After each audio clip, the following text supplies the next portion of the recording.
तो सरफिरा मूवी की जैसे स्टार्टिंग होती है वैसे हम एक प्लेन को देखते हैं जो प्लेन एयर डेक्कन नाम की कंपनी का होता है। लेकिन ये प्लेन जब लैंड करने वाला होता है तभी जिस एयरपोर्ट पर इसे लैंडिंग करनी होती है उसके ऑफिसर्स उसे मना कर देते हैं एंड वो सिंपली एयर डेक्कन के प्लेन के पायलट से कहते हैं कि वो उनके एयरपोर्ट के ऊपर लैंडिंग नहीं कर सकता है। लेकिन फिर इसके ठीक बाद ही मूवी के हीरो की एंट्री होती है यानी कि अक्षय कुमार की, जिनका इस मूवी के अंदर नाम होता है वीर। एंड वीर जैसे इस बात को सुनता है वैसे वो जल्दी से उन ऑफिसर्स के पास जाता है एंड उनके हाथों से उनका माइक्रोफोन छीनकर एयर डेक्कन के प्लेन के पायलट से बोलता है कि अगर एयरपोर्ट वाले उसे यहाँ पर लैंड नहीं करने दे रहे हैं तो उसे जल्दी से पास के एयरफोर्स स्टेशन के पास जाना होगा, क्योंकि उस एयरफोर्स स्टेशन के अंदर भी एक रनवे है एंड इसीलिए वो अपने प्लेन को वहाँ पर लैंड कर सकता है। अब ये सुनने के बाद एयर डेक्कन के प्लेन का जो पायलट होता है वो जल्दी से अपने प्लेन को एयरफोर्स स्टेशन के पास ले जाता है एंड वहाँ के रनवे में लाकर उसे लैंड कर देता है। इसी टाइम पर अक्षय कुमार यानी कि वीर अपने एक दोस्त को बाइक पर लेता है एंड वो भी जल्दी से एयरफोर्स स्टेशन के अंदर चला जाता है। लेकिन यहाँ पर हम जानते हैं कि अब क्योंकि वीर और उसका दोस्त बिना परमिशन के अंदर आए हैं एंड उन्होंने बिना कुछ सोचे समझे प्लेन को वहाँ पर लैंड करवाया है, इसीलिए एयरफोर्स के ऑफिसर्स उन सबको हिरासत में ले लेते हैं। लेकिन अब इस पूरे सीन के बाद ही हमें पता लगता है कि ये पूरा का पूरा सीन कहानी में बहुत आगे का है और फिर इसीलिए यहाँ पर जो भी कुछ हुआ है उसे समझाने के लिए कहानी हमें सीधा 6 साल पीछे लेकर जाती है, यानी कि साल 1997 के अंदर, क्योंकि यहाँ से इस पूरी कहानी की असली शुरुआत होती है। अब यहाँ पर सबसे पहले हम एक लड़की को देखते हैं जो कि अपनी फैमिली के साथ ट्रेन से ट्रैवल करते हुए सीधा वीर के घर जा रही होती है, यानी कि अक्षय कुमार के। एंड यहाँ पर हमें पता लगता है कि ये लोग बेसिकली वीर के पास रिश्ते के लिए जा रहे हैं। और वैसे तो इस लड़की के पेरेंट्स को पता होता है कि वीर कोई भी काम धंधा नहीं करता है, लेकिन अब क्योंकि उनकी बेटी के भी कई सारे रिश्ते रिजेक्ट हो जाते हैं इसीलिए वो लोग मजबूरी में वीर को देखने जा रहे होते हैं। अब इसके आगे लोग जैसे वीर के गाँव पहुँचते हैं वैसे वो लोग देखते हैं कि वीर का जो पूरा गाँव है वो बहुत ही ज्यादा उजड़ा हुआ है, यानी कि वहाँ के आसपास की सारी जमीनें बंजर है, वो एक बिल्कुल ही जंगली इलाका है। और सिर्फ ये नहीं बल्कि जब लड़की और लड़के के घर वाले वीर को पहली बार देखते हैं तब उस टाइम पर वीर अपने एक दोस्त के मरने पर नाच रहा होता है और इसीलिए लड़की के घर वालों को ऐसा लगता है कि वीर एक पागल है या फिर यूँ कहें वो एक सरफिरा है। लेकिन इसके बाद ही वो लोग रिश्ते के लिए सीधा वीर के घर जाते हैं। लेकिन जब वो लोग वीर के घर पहुंचते हैं तब वो लोग ये देखते हैं कि वीर के पास अपना कोई पक्का मकान नहीं है, बल्कि वो अपनी मदर के साथ एक टेंट में रहता है। अब यहाँ पर ये लोग जैसे रिश्ते के लिए आते हैं वैसे वीर उनके सामने आता है और वो सब कुछ सच बता देता है। वो लड़की से उसके घर वालों से कहता है कि वहाँ से कई साल पहले एयरफोर्स के अंदर कैप्टन था, लेकिन सालों पहले उसने अपनी जॉब से रिजाइन कर दिया और वो इसीलिए क्योंकि उसका ये सपना है कि वो खुद की एक एरोप्लेन की कंपनी खोले और अपनी कंपनी के एरोप्लेन के अंदर वो सारे गरीब लोगों को सस्ते रेट में प्लेन की यात्रा करवाए। लेकिन इसके आगे वीर उन सबको बताता है कि उसे अपनी कंपनी खोलने के लिए DGCA का लाइसेंस चाहिए, यानी कि प्लेन उड़ाने का लाइसेंस, और इसके साथ ही उसे कंपनी खोलने के लिए बहुत सारा पैसा भी चाहिए। लेकिन इसके लिए वो 24 बैंकों से बात कर चुका है और 24 के 24 बैंकों से लोन देने से मना कर चुके हैं। इसके साथ ही वो एक वेंचर कैपिटलिस्ट की तलाश में भी है, यानी कि ऐसा इन्वेस्टर जो कि उसके आइडिया में इन्वेस्ट कर सके। लेकिन आज तक उसे कोई भी वेंचर कैपिटलिस्ट नहीं मिला है और फिर इसलिए वीर लड़की और उसकी फैमिली से कहता है कि मैं आप सबसे कुछ भी छुपाना नहीं चाहता हूँ एंड इसीलिए मैंने आप सबको अपने बारे में सब कुछ बता दिया है। अब हम ये नोटिस करते हैं कि लड़की के घर वाले इस बात को सुनकर काफी गुस्सा हो जाते हैं। लेकिन जो लड़की वीर को देखने आई होती है जो कि एक्चुअल में मूवी के अंदर एक्ट्रेस राधिका मदान है, वो वीर को देखकर काफी खुश हो जाती है और उसे वीर की ये ऑनेस्टी काफी पसंद आती है। और फिर इसके बाद वो भी वीर से बातें करना स्टार्ट करती है। बातों बातों में वो भी वीर को बताती है कि उसका भी ये सपना है कि वो अपनी खुद की बेकरी की दुकान खोले और अपने इस बेकरी के बिजनेस को काफी बड़ा बनाए। अब उसके इस एम्बिशन को देखकर वीर भी उसे पसंद कर लेता है और इसलिए वीर उससे शादी करने के लिए हाँ कर देता है। लेकिन राधिका मदान ये बोलती है कि वो अपना जवाब आज नहीं बल्कि कल देगी एंड फिर इसके लिए वो लोग वहाँ पर खाना खाते हैं और रात बिताने के लिए वहीं पर रुक जाते हैं, यानी कि वीर के घर के अंदर। और वो इसीलिए क्योंकि वीर बहुत ही जंगली इलाके में रहता है, इसीलिए शाम होने के बाद ही वहाँ पर ट्रांसपोर्ट का कोई भी सिस्टम नहीं होता है एंड इसीलिए राधिका मदान और उसकी फैमिली को अपने घर वापस जाने के लिए सुबह का इंतजार करना पड़ता है। हालांकि जब राधिका और उसकी फैमिली वहाँ पर सोते हैं तब रात में राधिका जाकर सीधा वीर के पास आती है और वो वीर से बात करते हुए उससे कहती है कि उसने उसकी मदर से बात की थी और वीर की मदर ने उसे बताया था कि उनका उनके गाँव में काफी बड़ा घर है और साथ ही साथ उनके पास बहुत सारी जमीनें भी है। एंड फिर इसके लिए राधिका वीर से पूछती है कि आखिर जब उसके पास उसके गाँव में इतना बड़ा घर है और इतनी सारी जमीनें हैं तो आखिर वो कौन सी वजह है जिस वजह से वो यहाँ पर रहता है, क्योंकि जाहिर है जिसके पास इतना बड़ा घर हो उसे जंगल में टेंट लगा के रहने की कोई भी जरूरत नहीं है। अब राधिका के इन सारे सवाल को सुनने के बाद ही वीर उससे बातें करता है और फिर वीर उसे अपनी कहानी बताता है। वीर उससे कहता है कि ये सारी बातें बिल्कुल सच है,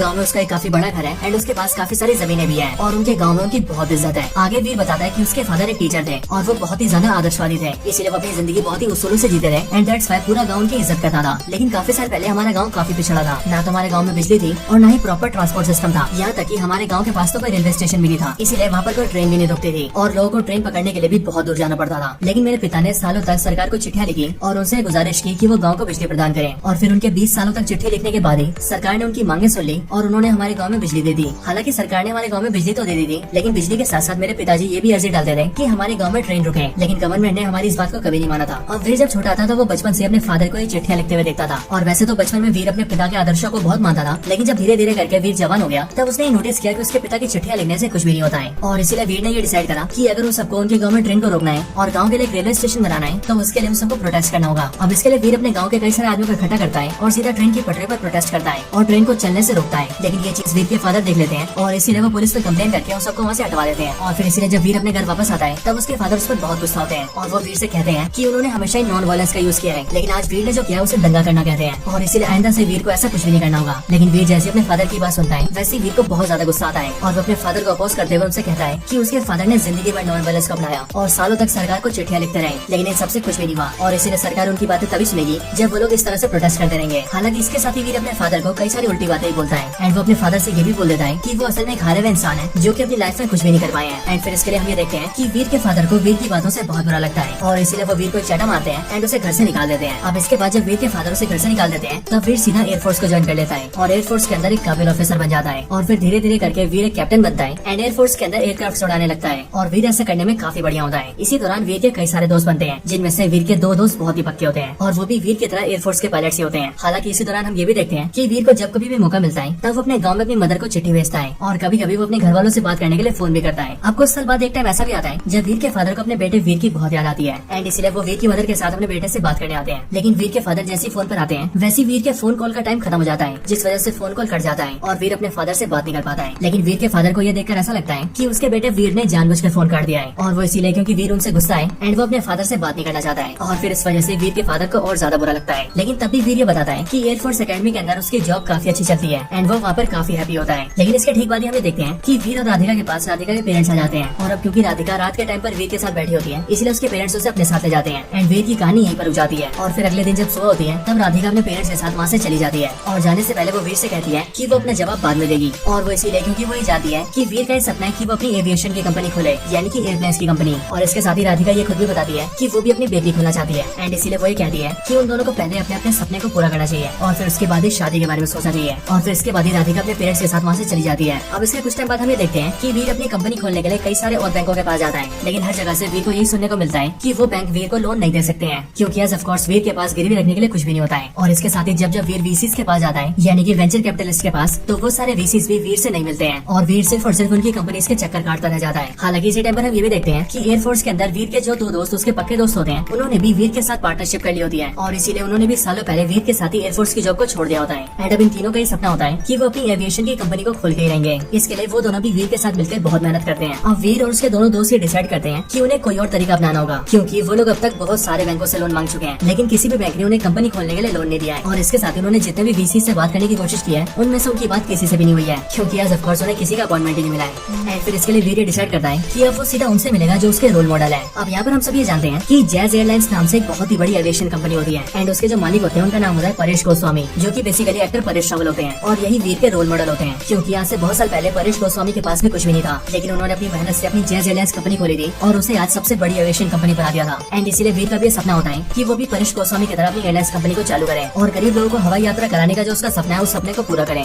इसके लिए वीर डिसाइड करता है कि वो जैज एयरलाइंस के प्लेन के अंदर एक बिजनेस टिकट खरीदेगा और अब क्योंकि परेश गोस्वामी भी अपनी जैज एयरलाइंस से ट्रैवल करते हैं इसीलिए बिजनेस टिकट खरीदने की वजह से उसकी मुलाकात वहाँ पर परेश गोस्वामी से हो जाएगी और फिर वहाँ पर वो उन्हें अपना आइडिया बताएगा जिसके बाद हो सकता है कि परेश गोस्वामी उसके वीसी बन जाए एंड उसे कंपनी खोलने के लिए उसकी कंपनी में इन्वेस्ट कर दें। अब यही सोचकर वीर सीधा टिकट लेता है एंड वो एयरपोर्ट में सीधा चेक इन कराने आ जाता है। लेकिन यहाँ पर जब वो चेक इन करवाना होता है तब वो ये देखता है कि उसके आगे जो लेडी है उनके पास थोड़ा सा एक्स्ट्रा लगेज है और जो एक्स्ट्रा लगेज है उनके अंदर अचार पापड़ है लेकिन उसके एक्स्ट्रा होने की वजह से जो एयरपोर्ट के ऑफिसर्स हैं वो उन्हें वो सब अंदर ले जाने से मना कर रहे हैं। एंड फिर इसके लिए वीर उनकी हेल्प करता है और वो उनसे कहता है कि वो उनके अचार पापड़ को अपने साथ रख लेता है और वो उसे अपना बैगेज बता देगा जिससे कि उस लेडी का पूरा सामान प्लेन में आ जाएगा और जब वो लोग दिल्ली में उतरेंगे तब वो उनके सामान को उस लेडी को वापस कर देगा। ये सुनकर वो लेडी मान जाती है और वो वीर की हेल्प ले लेती है एंड फिर वो दोनों आपस में बातें करते हैं जिस टाइम पर वो लेडी वीर को बताती है कि वो असल में एक जर्नलिस्ट है एंड वो एक रेडियो कंपनी के लिए काम करती है। अब इसके अगले सीन में हम ये देखते हैं कि वीर सीधा फ्लाइट के अंदर आ जाता है और अपनी बिजनेस क्लास की सीट पर बैठ जाता है एंड फिर वहीं पर वीर ये देखता है कि उससे थोड़ी सी आगे वाली सीट के ऊपर परेश गोस्वामी आकर बैठा है यानी कि जैज एयरलाइंस का मालिक और वीर का रोल मॉडल। यहाँ पर परेश गोस्वामी से मिलकर वो उससे बातें करता है एंड वो उससे अपना हाथ मिलाता है लेकिन जैसे परेश गोस्वामी वीर से हाथ मिलाता है वैसे उसके बाद ही परेश गोस्वामी अपने हाथ को सैनिटाइज करने लगता है जो देखकर वीर को थोड़ा सा अजीब लगता है। लेकिन इन बातों को इग्नोर करके वो उनसे कहता है कि वो असल में एक एयरलाइंस की कंपनी खोलना चाहता है और अपनी एयरलाइंस की कंपनी के अंदर वो जितने भी प्लेस रखेगा वो उनके टिकट प्राइस को बहुत ही कम रखेगा ताकि आम लोग भी उसके प्लेस के अंदर ट्रैवल कर सके क्योंकि अगर अभी के टाइम पर देखा जाए तो इस टाइम पर प्लेस के अंदर से वो ट्रैवल करते हैं जिनके पास बहुत पैसा है यानी कि रिच क्लास पीपल। और इसीलिए वीर का सपना है कि वो हमारे देश के गरीब लोगों को भी एयरप्लेन का एक्सेस दे।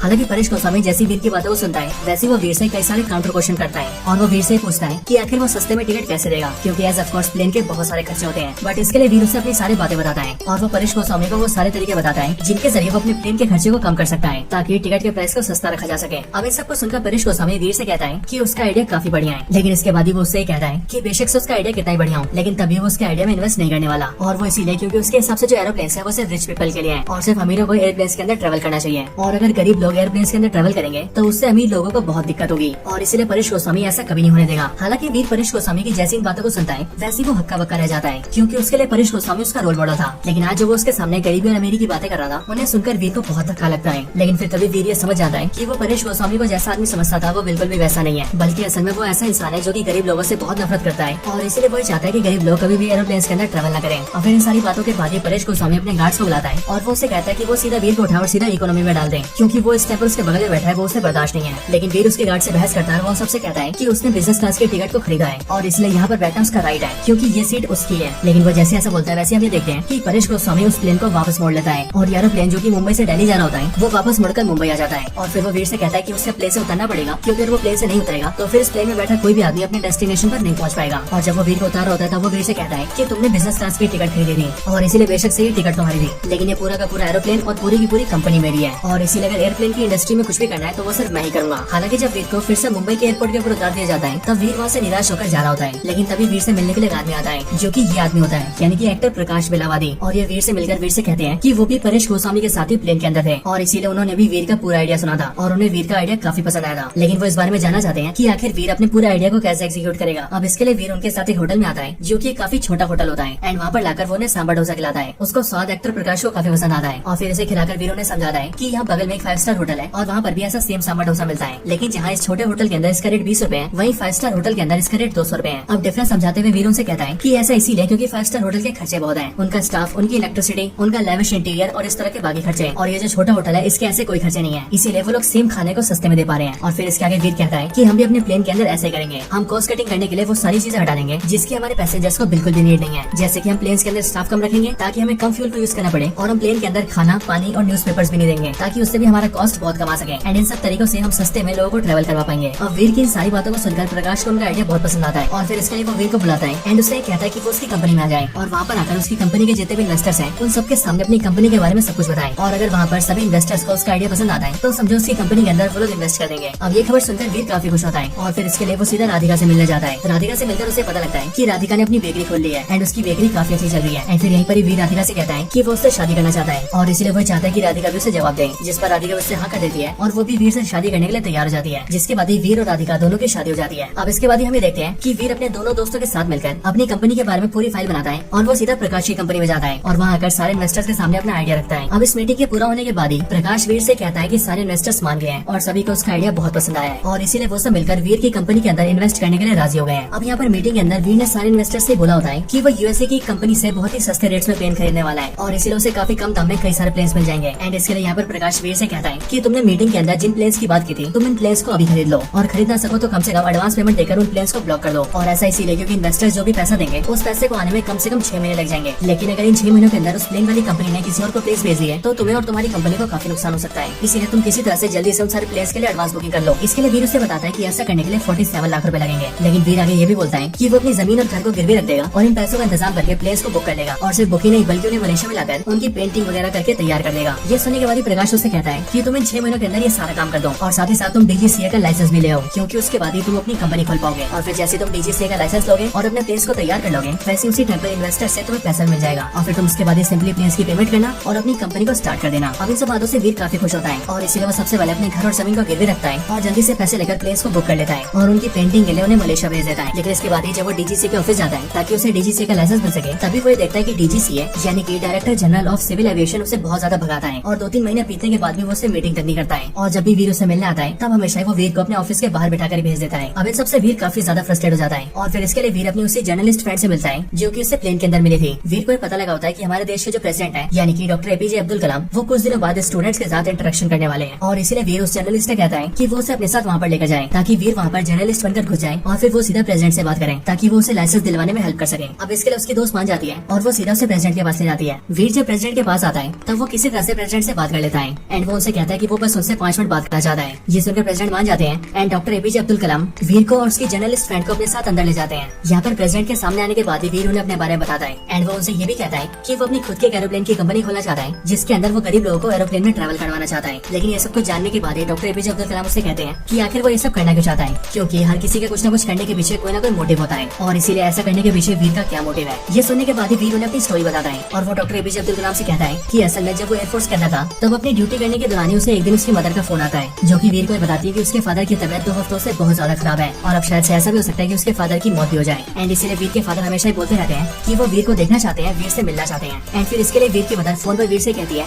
कि वो जल्दी से अपने फादर से मिलने के लिए आ जाए क्योंकि शायद से से उसके फादर के पास बहुत ही कम टाइम है। ये बात सुनकर वीर को बहुत बड़ा झटका लगता है और इसीलिए वो अपने फादर से मिलने के लिए जल्दी से छुट्टी लेकर वहाँ से निकल जाता है। वहाँ से जाने के दौरान ही वीर के जो दोनों दोस्त होते हैं वो वीर के हाथों में कुछ पैसे देते हैं और वो वीर से कहते हैं कि वो सीधा प्लेन की टिकट ले लें और सीधा फ्लाई करके अपने गाँव पहुँच जाए, क्योंकि बाय रोड उसे अपने गाँव जाने में बहुत ज्यादा टाइम बचेगा। इसके लिए वीर सीधा एयरपोर्ट जाता है और वहाँ पहुंचकर 6,000 रूपए देकर टिकट लेने की कोशिश करता है। लेकिन वीर को ये पता लगता है कि असल में वो जिस प्लेन से जाना चाहता है उस प्लेन की इकोनॉमी की टिकट बिक चुकी है जो कि 6,000 की है और इसीलिए इस टाइम पर सिर्फ बिजनेस क्लास की टिकट अवेलेबल है जो कि पूरे 12,000 की है। लेकिन वीर के पास इतने पैसे नहीं होते हैं और इसीलिए वो ये पूछता है कि अगला प्लेन कब मिलने वाला है। बट एयरपोर्ट वाले उसे बताते हैं कि अगला जो प्लेन है वो सीधा 2 दिन बाद उड़ेगा और ये प्लेन अगले 5 मिनट में टेक ऑफ करने वाला है। इसीलिए अगर उसे प्लेन से ट्रैवल करना है तो उसे जल्दी से पूरे पैसे लाने पड़ेंगे, अदरवाइज उसे टिकट नहीं मिलेगी। अब ये सुनकर वीर बहुत ज्यादा परेशान हो जाता है और फिर इसके लिए एयरपोर्ट में जितने भी लोग होते हैं वो उन सबसे रिक्वेस्ट करने लगता है कि वो उसे 6,000 रूपए उधार दे दे और वो जैसे अपने गाँव पहुंचेगा वो वैसे उधार के पैसे उन्हें वापस कर देगा। और भरोसा दिलाने के लिए वो सभी को ये भी बताता है कि वो असल में एयरफोर्स का ऑफिसर है। लेकिन यहाँ पर हम ये देखते हैं कि पूरे एयरपोर्ट के अंदर वीर की हेल्प कोई भी नहीं करता है और इसलिए कुछ टाइम बाद ही सिक्योरिटी आती है और वो वीर को उठाकर बाहर फेंक देती है। अब इन सबके बाद वीर के पास कोई ऑप्शन नहीं होता है और इसीलिए उसे अपने गाँव बाय रोड जाना पड़ता है, जिनमें वो ट्रेन का यूज करता है और बस का यूज करता है। लेकिन एज ऑफकोर्स ऐसे अपने गाँव पहुंचने में उसे काफी दिन लग जाते हैं और इसीलिए जब वो अपने घर पहुंचता है तब वीर ये देखता है कि उसके फादर की मौत हो चुकी है एंड उसके फादर को मरे हुए कुछ दिन बीत चुके हैं। यहाँ वीर की मदर जैसी वीर को देखती है वैसे वो वीर पर बहुत ज्यादा गुस्सा होती है एंड वो वीर से कहती है कि क्या वो अपने फादर से इतना ज्यादा गुस्सा था कि वो मरने टाइम पर भी उन्हें देखने नहीं आया और आखिर उसे ऐसा कौन सा गुस्सा था जिसकी वजह से उसने अपने फादर को मरने के बाद आग भी नहीं दी है। लेकिन ये सब सुनकर वीर को बहुत बुरा लगता है और वो रोते हुए अपनी मदर को बताता है कि असल में उसे जैसी खबर मिली थी वैसे वो अपने गाँव आना चाहता था, लेकिन उसके पास इतने पैसे नहीं थे कि वो प्लेन की टिकट खरीद के गाँव आ सके और इसीलिए बाय रोड उसे गाँव आने में बहुत दिन लग गए। लेकिन ये सब सुनने के बाद ही वीर की मदर उससे कहती है कि उसके पिता का मरते हुए सपना था कि वो मरने से पहले अपने बेटे वीर को अपने सामने देख लें और जब उनकी मौत हो तब उनका बेटा वीर उनके पास हो और वो मरने के बाद उनकी चिता को आग दे। लेकिन उनकी आखिरी इच्छा कभी पूरी नहीं हो पाई, यहाँ तक कि उनकी चिता को आग भी किसी और ने दी है। अब इन बातों को सुनकर वीर बहुत ज्यादा टूट जाता है और इसीलिए उसी दिन वीर ये डिसाइड करता है कि जो आज उसके साथ हुआ है वो वैसा और किसी के साथ नहीं होने देगा, क्योंकि प्लेन की टिकट के महंगे होने की वजह से वो प्लेन की टिकट को खरीद नहीं पाया और टाइम से अपने मरते पिता को देख नहीं पाया। लेकिन अब वो ऐसा अपने देश के किसी भी आदमी के साथ नहीं होने देगा और वो उन सब के लिए प्लेन की टिकट को सस्ता कर देगा। अब इसके बाद वीर की कहानी खत्म होती है और स्टोरी सीधा प्रेजेंट में आती है, जहाँ पर वीर ने अपनी पूरी कहानी को डॉक्टर एपीजे अब्दुल कलाम को सुनाया होता है। ये सब सुनकर डॉक्टर कलाम उसकी कंपनी के लिए एग्री कर देते हैं एंड वो डीजीसीए को डायरेक्शन देते हैं कि वो जल्दी से वीर को लाइसेंस दे और फिर अगले पल हमें देखते हैं कि वीर को उसका लाइसेंस मिल जाता है। अब वीर के पास डीजीसीए का लाइसेंस भी होता है एंड उसने प्लेन्स की एडवांस बुकिंग करके उन सबको तैयार भी करवा दिया होता है और फिर इसीलिए वीर को ऐसा लगता है कि अब वो जल्दी से अपनी कंपनी स्टार्ट कर देगा। लेकिन फिर कुछ टाइम बाद ही वीर को उसके दोस्त का फोन आता है और वीर का दोस्त उसे बताता है कि असल में डीजीसीए ने कानून को बदल दिया है और अब वो लोग जिस कंपनी से उनके प्लेन्स खरीद रहे हैं उस कंपनी से डीजीसीए ने उनके ब्लूप्रिंट्स मांगे हैं। और ब्लूप्रिंट्स का मतलब होता है किसी भी चीज की सारी जानकारी, जैसे कि उस चीज को बनाने में क्या क्या मटेरियल यूज हुआ है, उसके अंदर क्या क्या है और वो चीज फंक्शन कैसे करती है। और अब क्योंकि डीजीसीए ने उस प्लेन की कंपनी से उसके ब्लूप्रिंट्स मांगे थे, इसीलिए प्लेन की कंपनी ने ब्लूप्रिंट्स देने से मना कर दिया और वीर की कंपनी के साथ कॉन्ट्रैक्ट को कैंसिल कर दिया, क्योंकि एज ऑफ कोर्स कोई भी कंपनी अपने सीक्रेट्स को कभी बाहर रिवील नहीं करती है। अब ये सारी बातें सुनकर वीर को बहुत बड़ा सदमा लगता है और वो सोचने लगता है कि आखिरकार डीजीसीए ऑफिसर ने ऐसा क्यों किया है। इसके लिए वो सीधा डीजीसीए के पास जाता है और वो उसे इसकी वजह पूछता है। लेकिन तब वीर को ये पता लगता है कि असल में डीजीसीए परेश गोस्वामी से मिला हुआ है और उसने उसके कहने पर ये सब किया है और इसीलिए वो डीजीसीए से झगड़ा करके वहाँ से निकल जाता है। लेकिन इसके बाद ही वीर सीधा प्रकाश के पास जाता है, यानी कि अपने वीसी के पास, एंड वो वहाँ पहुंचकर उससे सारी बातें बताता है और फिर वो प्रकाश से कहता है कि वो डीजीसीए से बात करके इस रूल को हटवाए और जो इन्वेस्टर्स पैसा दे रहे हैं उस पैसे को भी जल्दी से रिलीज कर पाए ताकि वो अपनी कंपनी को स्टार्ट कर सके। लेकिन यहाँ पर वीर को एक और बड़ा झटका लगता है और वो इसलिए क्योंकि यहाँ पर प्रकाश वीर को बताता है कि असल में उसने वीर को धोखा दिया है और ये सब उसने किया है परेश गोस्वामी के कहने पर। आगे वो बताता है कि वो भी परेश गोस्वामी का आदमी है और सिर्फ ये नहीं बल्कि उसकी कंपनी के अंदर जो सबसे बड़ा इन्वेस्टर है वो भी परेश गोस्वामी है और इसीलिए वीर को कोई पैसा नहीं मिलने वाला। और सिर्फ ये नहीं बल्कि वो उसे ये भी क्लियर कर देता है कि डीजीसीए ने जो रूल को चेंज किया है वो भी उसने परेश गोस्वामी के कहने पर ही किया है, इसीलिए परेश गोस्वामी वीर को बर्बाद कर चुका है। और फिर आगे प्रकाश वीर से कहता है कि अब उसे अपनी प्लेन की कंपनी खोलने के बारे में नहीं सोचना चाहिए, बल्कि अब तो उसे ये सोचना चाहिए कि आखिर वो अपने कर्जे कैसे पूरे करेगा। अब ये सब सुनकर वीर को बहुत बड़ा झटका लगता है और उसे परेश गोस्वामी पर बहुत ज्यादा गुस्सा आता है एंड इसीलिए वो उसे झगड़ा करने के लिए सीधा उसके पास जाता है। लेकिन जब वो उसके पास पहुंचता है तब उसके गार्ड्स उसे घेर लेते हैं और वो वीर को मार पीट के वहाँ से भगा देते हैं। और वीर को ऐसा लगता है कि उसकी लाइफ में सब कुछ खत्म हो चुका है और इसलिए जब वो अपने घर आता है तब वो अपनी पत्नी से भी झगड़ा करता है और अपने दोस्तों से भी बहस करता है, क्योंकि अब वीर को कुछ भी समझ नहीं आता है।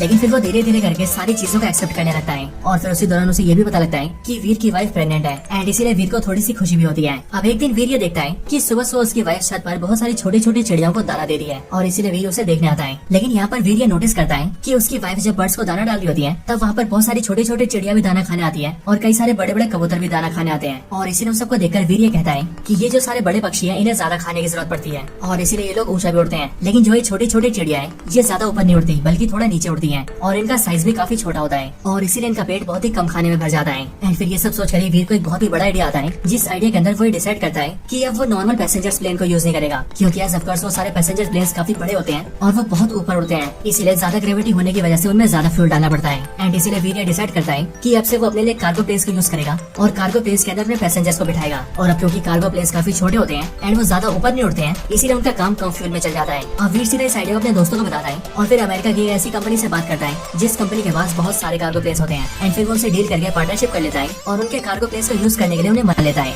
हालांकि जब वीर पूरी प्लानिंग कर लेता है तब वो अपने दोस्तों के साथ बैठकर इस बात को डिस्कस करता है कि अब उन्हें अपनी कंपनी को चलाने के लिए कितना पैसा चाहिए हुआ एंड फिर तभी उन्हें पता लगता है कि अभी भी सब कुछ करने के बाद उन्हें 3 से 4 करोड़ रुपए चाहिए, क्योंकि इतने पैसे के बिना कंपनी को चलाना इम्पॉसिबल है। अब इस बात को सोचकर वीर और उसके दोनों दोस्त काफी दुखी होते हैं। लेकिन तब इसी टाइम पर वीर से मिलने के लिए उसके गाँव से उसके दोस्त आता है, जो कि वीर को बोलने होता है कि उसकी बहन की शादी होने वाली है और इसलिए वो वीर को उसके दोनों दोस्तों को इन्वाइट करने आया है। लेकिन यहाँ पर अगर उसे पता लगता है कि असल में वीर को अपनी कंपनी चलाने के लिए 3 से 4 करोड़ रुपए चाहिए एंड फिर इसके लिए वीर के गाँव का दोस्त सीधा अपने गाँव जाता है और अपने गाँव के सारे लोगों को वीर के बारे में बताता है। और अब क्योंकि पूरे गाँव को वीर पर बहुत भरोसा होता है, इसलिए वो सब लोग अपनी जिंदगी की सारी जमा पूंजी को वीर के अकाउंट में डाल देते हैं। जैसे कि कोई 2 लाख डालता है, कोई 10 लाख डालता है, कोई 20 लाख डालता है, कोई 30 लाख डालता है और इसी तरह से जो जितनी मदद कर सकता है वो उतनी मदद करता है। और फिर इस तरह से पूरा गाँव मिलकर वीर के पैसों का जुगाड़ कर लेता है। लेकिन पहले तो वीर इन पैसों को देकर उन सबसे मना करता है और वो सब लोग वीर से कहते हैं कि वो सभी वीर के साथ उसके सपने को पूरा करना चाहते हैं और इसीलिए उनकी बातों को सुनकर वीर एग्री हो जाता है एंड वो अपनी कंपनी को स्टार्ट कर देता है। हालांकि इस टाइम पर भी परेश गोस्वामी वीर के आगे बहुत सारी मुसीबतें खड़ी करता है, जैसे कि वो पहले तो नॉर्मल एयरपोर्ट्स के अंदर उसकी लैंडिंग नहीं होने देता है और उसके प्लेन्स को वहाँ से टेक ऑफ करने के लिए मना करवा देता है। और फिर इसके लिए वीर अलग अलग लोकेशंस को डिसाइड करता है और उन सारी जगहों पर अपने खुद के गनबेस बनाता है। लेकिन इसके बाद ही परेश गोस्वामी जितने भी पायलट्स होते हैं उन सबको डबल सैलरी देकर खरीद लेता है ताकि वीर को उसकी कंपनी के लिए कोई भी पायलट न मिले।